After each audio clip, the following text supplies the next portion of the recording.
মুহূর্তে খেল খতম মাওবাদীদের।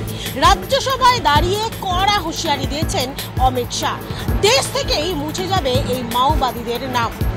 মাও মুক্ত বিকশিত ভারত তৈরি করা হবে, মোদী আমলে এই মাওদেরকে দমন করা হবে।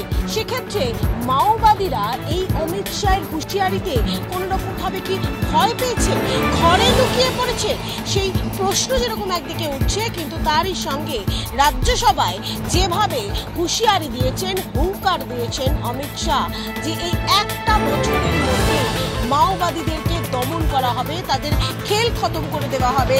সেক্ষেত্রে মাও মুক্ত বিকশিত ভারত একদিকে যেরকম তৈরি হবে, তারই সঙ্গে এই মুহূর্তে সক্রিয় রয়েছে ভারত আর কাঁপছে মাওবাদরা। এবং মাও দমনে বিরোধীদের এই মুহূর্তে কড়া জবাব দিলেন অমিত শাহ।